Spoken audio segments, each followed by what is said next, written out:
Thank you very much. The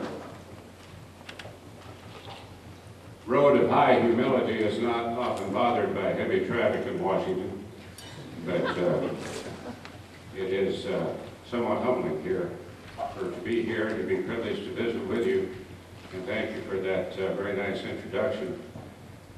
If I knew what was going to happen in the 2012 Farm Bill, I could probably speak to it for some time as to what my opinions are. I don't. Neither does Colin Peterson, and neither does Frank over at, on the House side, the chairman, and then neither does the chairwoman on our side.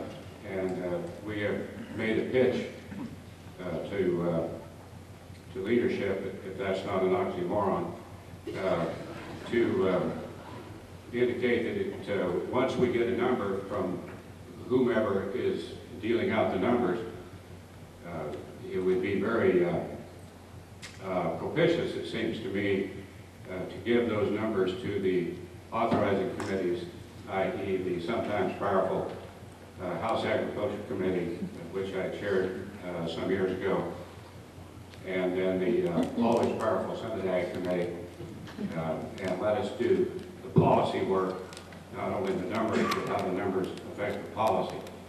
I'll have more to say about that in my prepared remarks. I did want to point out that you mentioned the Ethics Committee. I also serve on the Health, Education, Labor, and Pensions Committee, and the Finance Committee, and then the Ethics Committee. I don't know what I've done, but I am the longest serving member in the history of the United States Senate on the Ethics Committee. I have resigned twice, only to have my resignation stamped accordingly with what we have in our Dodge City feedlots and sent back to me. And I think I know in terms of the institution, and that I was on the House Administration Committee, which is a counterpart over in the House. But the way things are happening today, I think it's a good thing to be on the Ethics Committee just to keep up what is ethical and what isn't, and how you define it.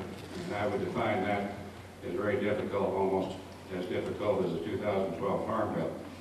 Thank you for the opportunity to be with you today. It's a pleasure to be with the technology leaders on the cutting edge of developing and delivering the tools necessary for farmers and our ranchers and our growers to increase production while decreasing the impact on the environment and their pocketbooks. You know, despite all of the bad news and the circumstances involved, whether it be the debt ceiling or whether it be the regulatory environment, whether it be the price of gas, whatever. When we're hungry, we can run to the nearest restaurant, the grocery store, for our favorite selection, or salad. When we need a snack, we can head to the neighborhood convenience store on the corner. We live in a country where we still enjoy the safest, most abundant, and affordable food supply in the world right at our fingertips, and sometimes I think we forget that. Our ability to largely find what we want, when we want, is mainly due to the hard work of America's producers and your organization's innovation. Today, with the help of your products, each agriculture producer is responsible for supplying food for over 150 people. That is a modern miracle many of us take for granted, more especially in the national media. But there's a lot more to do. In the next several decades, the global population will rise over 9 billion people, about 9.3 billion. By the turn of the next century, that number will top 10 billion. Now that is a lot of folks to feed. In addition to sheer population expansion, why our global food demand will shift toward higher value protein and commodities, we hope, as the economies develop and prosper. To meet this challenge, we have to double our egg production in order to feed this troubled and hungry world. I often say that and try to boil down those remarks to about 15 seconds. When you talk about agriculture program policy to your colleagues in either the House or Senate, you have about a 17-second time frame before you get a high glaze. And so consequently, what I'm trying to point out is that we have to double our ag production in the next several decades to prevent malnutrition and hunger, all sorts of problems with countries who cannot sustain their agriculture or feed their people, thus getting into a very difficult situation that even involves our national security. Why on earth would you want to propose spending cuts or tax policy changes or regulatory overkill that would be harmful to the man or woman whose job it is to produce enough food and fiber, not only for this country, but for a very troubled and hungry world? In 1985, the average person in China consumed roughly 44 pounds of meat. This increased to 90 pounds a person in 15 years. That number is expected to double again in another 20 years. Meeting this new demand is no small task. It's going to take advancements in technology, efficiency, in some cases simply getting the government and the regulatory roadblocks out of the way. Doubling agriculture production will only occur through farming techniques that combine the use of important conservation practices with the use of improved seed varieties that increase drought and disease resistance while increasing yields. Today, we increase production annually by 1.4%. We need to be closer to 1.8% to get the job done. We need to ensure that our producers have access to new technologies and that new products can be brought to market efficiently and consistently. Many of today's producers understand how biotechnology can increase their yields and lower their input costs. According to the Department of Agriculture, 93% of soybean and cotton, 86% of corn grown in the United States in 2010 were of biotech varieties. I know that some, quite a few, like to criticize the importance of biotechnology or the safety of these products. I say let science be the judge. I've often thought, I've changed a few acronyms in my career in Congress. That's a tough thing to do. But instead of genetically modified organisms, I think I came up with scientifically enhanced crops or something, SEC, although that might stand for a whole different thing. But it's a lot better than the other. Each product goes through extensive tests to ensure safety to both human health and the environment. I know that some believe the right way to farm is on a few acres, growing organic crops and selling them at the local farmers market, and there's nothing, absolutely nothing wrong with that. It is a growing market, popular market. If that plan pencils out for the producer, I'm for it. But if we're going to supply enough food, feed, and fiber for this growing population, we need agriculture of all types, organic, conventional, and biotech. Unfortunately, the regulatory process for advancing technology is becoming slower and more expensive, but that's not news to this crowd, I'm sure, or anyone spending their days on a combine or even a cotton picker. In fact, over-regulation and its impact on agriculture and business in general is the top issue that I hear about back home. You would think, okay, Pat, what do you hear about when you go home and you're going to the various listening tours? We try to target different interest groups. And you might think that it's healthcare, you might think it's the price of energy, you might think it's the debt ceiling, you might think it's whatever we're doing in Libya, et cetera, et cetera. Not true. Some boy in the back will hitch up his belt and say, Roberts, what in the heck are you doing back there passing all these damn fool regulations that are about to put me out of business? And then it goes from there. Farmers, ranchers, and the business community are suffocating under a mountain of regulations that are coming out of Washington. I describe it like a fire hose. And when I go back, it's amazing. I will learn of 2 or 3 regulations that our office staff, and I think they're the best that any senator has, and that we're more and more aware of the regulatory impact. But these regulations are coming out by the hundreds, if not thousands. So it's very difficult to keep up until you actually hear from the stakeholder, and that stakeholder hasn't had much of a chance for any comment in regards to the comment period, and all of a sudden you have to live with it. and they're wondering how on earth they're going to do this, and then that's how we become aware of the regulation. Then we get into oral surgery, and that's a whole different equation. One of the consequences of the last presidential election is full-time employment for the folks over at the Federal Register's printing office. They're at an all-time high of 81,405 pages counting, and we have seen 3,573 final rules, 2,439 proposed rules in 2010. That's a 20% increase from 2009.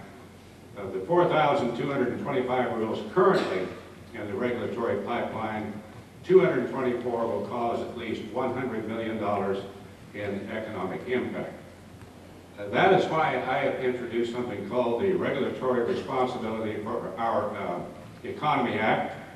This legislation simply codifies the executive order of January 18 by the President, and I gave him a lot of credit for that. I think he even indicated that some of the regulations were duplicative and counterproductive and even stupid. Dumb, I think he said, not stupid. We need a lot less dumb in Washington and a lot more cost benefit in regards to what we're trying to do. At any rate, the bill, or the executive order by the President, said that we would conduct a cost benefit analysis, we meaning the federal government, of all proposed regulations, forcing all agencies in the Office of Management and Budget, the CFTC, and other independent agencies to measure their proposals against a cost-benefit yardstick. We simply have to put the brakes on this regulatory overkill. A case in point, the EPA's duplicative regulation of pesticide applications, H.R. 872, is a bill that fixes a redundant regulation which provides no environmental protection. Our committee has had this bill for nearly 3 months. We passed it last week on voice vote. It's time for the full Senate to follow the House's bipartisan lead. They had about 300 votes. Approve the bill, send it to the President to be signed into law. Don't worry, the Federal Insecticide, Fungicide, and Rodenticide Act is still in effect, and we will be safe. I know as the ranking member on the Ag Committee that I can't get through an Ag speech as has been indicated, those are my marching orders, without talking about the Farm Bill. A cabinet just passed, I remember in '96, we were having a lot of trouble passing the Farm Bill. Well, let's say we were having challenges. Got vetoed twice, got defeated in the Ag Committee, and a few other little minor obstacles. But at any rate, I was looking for votes any place that I could, and a nameless member of the Black Caucus from Chicago, I went up to him and indicated that I sure would appreciate his vote for the Farm Bill because I thought it benefited a lot of folks in his district, which it did. And basically he said, the what? I said, the Farm Bill. And he said, well, why don't you say, why don't you just pay it? That made so much sense that I thought we probably ought to put it in there, but I don't know. But folks continue to ask me when we're going to do a Farm Bill and what it will look like. I have the same answer for both of the questions. I think Frank Lucas does as well. I don't know, but we're trying hard to figure that out. Broader budget discussions, the ongoing ones, highly publicized, will have more impact on the structure of the next Farm Bill than any other policy proposal in my memory. The latest is that defense is on the chopping block, which ought to make Leon Panetta stop and think a minute. And also that our friends across the aisle are insisting on new revenue enhancement. We call those taxes in Kansas. And then another stimulus. That combination, cutting defense, new taxes, and the stimulus on top of a deficit reduction bill doesn't add up to the kind of support that I think would be very popular with those that serve with me on the other side of the aisle. Some people like to talk about how this is the perfect time to cut farm programs. We know we have a big bullseye on our back because our commodity prices are high, but this is not my or your first rodeo. We know that high prices don't tend to stick around. We write farm bills to cover 5 years, so we need to be sure the safety net we provide in the farm bill will be there for farmers in the good times and the bad. Not to mention the fact that high prices don't mean much if you don't have a crop to sell, and we're going to have a lot of folks this year who are not going to have a crop to sell. We've had historic drought throughout western Kansas, Oklahoma, and Texas. The winter wheat crop in many of these areas is lost. The likelihood of a spring crop is severely diminished. And we've all seen the press or the media coverage of the flooding and the excessive spring rains that have kept many farmers in the Midwest and along the Mississippi River and Missouri from even putting a crop in the ground this year. And it is the farm safety net, specifically crop insurance and direct payments, yes, direct payments, that will kick in this year to help these devastated farmers survive another year to produce the safest, most abundant, least expensive food supply in the world.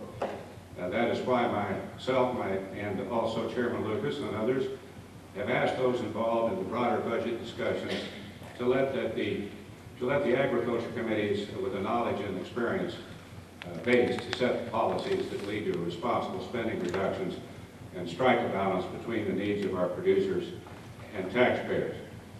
My point here is that it's not the numbers. The numbers are very important. But if you will recall, when we passed a continuing resolution, the editorial we, some voted for it, some didn't. But the goal by some was to see a $100 billion cut, and that's a big cut. Well, if it hit 98.6, sorry, they vote no. What happens if you hit 102.1? I mean, you know, the numbers are important, but if you're close, you're close. It's what you're cutting, it seems to me, that is dramatically important, and how that policy affects the farmer and rancher in the field, and eventually the consumer as well, and our economy as well. This all ties back to what I mentioned at the beginning, and that's agriculture's greatest challenge. The more nations we can help to feed and bring economic prosperity, the more stable the world as a whole will become. That is good for our families, our nation, and the world as a whole.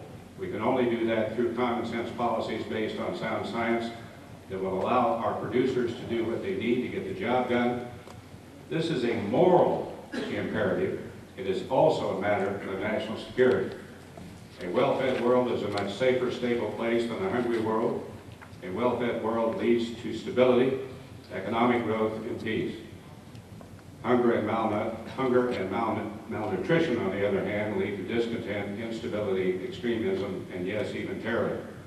We must give our farmers and ranchers the tools they need to be successful, maintain their operations, and continue to expand their production. Our government, its Congress, and our regulatory agencies need to get out of the way and let them and you do their jobs. 9 billion people in a world hungry for nutrition, peace, and stability are depending on it. Thank you very much for the opportunity to visit with you.